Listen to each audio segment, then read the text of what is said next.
Selamat datang dalam perjalanan melalui waktu, mengeksplorasi perkembangan pemikiran dan intelektual dalam dunia Islam. Dari era awal kebangkitan Islam hingga zaman keemasan, dan seterusnya hingga era modern, kita akan melihat bagaimana filsafat Islam tumbuh dan berkembang, menggabungkan warisan berbagai peradaban, dan memberikan pengaruh besar pada dunia. Setelah kemunculan Islam pada abad ke-7, umat Muslim mulai mengeksplorasi dan menggabungkan ajaran agama dengan ilmu pengetahuan. Masa kekhalifahan Umayyah dan awal Abbasiyah menandai dimulainya minat terhadap filsafat dan ilmu pengetahuan.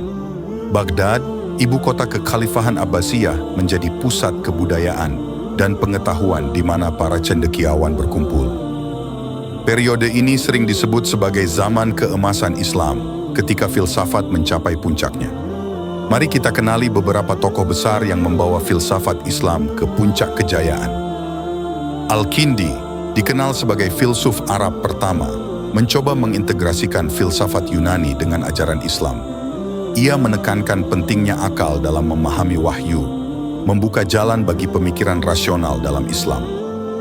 Selanjutnya, Al-Farabi, yang dikenal sebagai guru kedua setelah Aristoteles. Ia mengembangkan teori kenabian dan politik, serta memperkenalkan konsep kota utama, sebuah utopia politik berdasarkan prinsip-prinsip Islam dan filsafat. Ibnu Sina atau Avicenna adalah salah satu filsuf dan ilmuwan terbesar dalam sejarah Islam. Karyanya, The Canon of Medicine, menjadi referensi utama di dunia medis.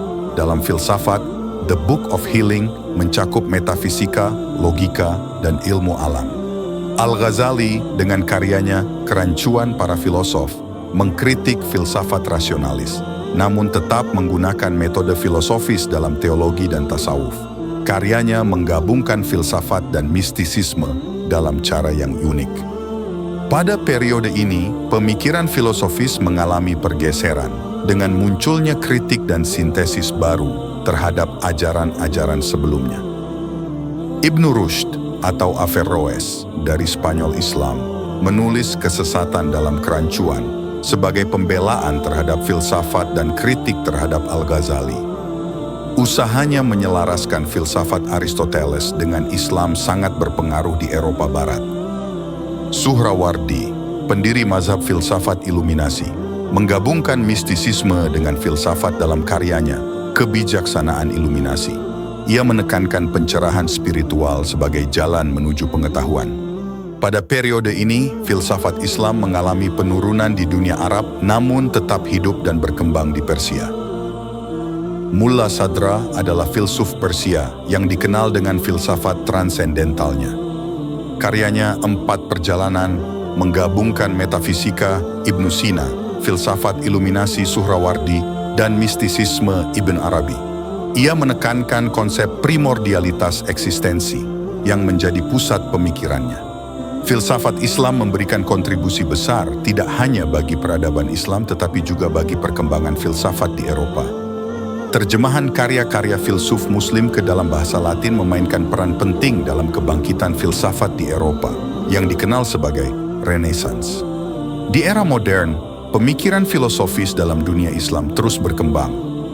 Tokoh seperti Muhammad Iqbal dari Pakistan berusaha menghidupkan kembali pemikiran filosofis Islam dalam konteks modern. Dialog antara filsafat Islam dan filsafat Barat menjadi tema penting dalam studi kontemporer. Melalui berbagai tahapan sejarah, filsafat Islam menunjukkan dinamika dan kontribusinya yang signifikan dalam perkembangan intelektual global. Dari mengenal diri hingga menjelajahi kedalaman eksistensi, filsafat Islam terus menjadi cahaya penuntun bagi pencari kebenaran dan kebijaksanaan. Terima kasih sudah menonton video ini. Semoga pengetahuan ini memberikan inspirasi dan pemahaman yang lebih dalam tentang warisan filsafat Islam. Jangan lupa subscribe channel Jalan Pemikiran.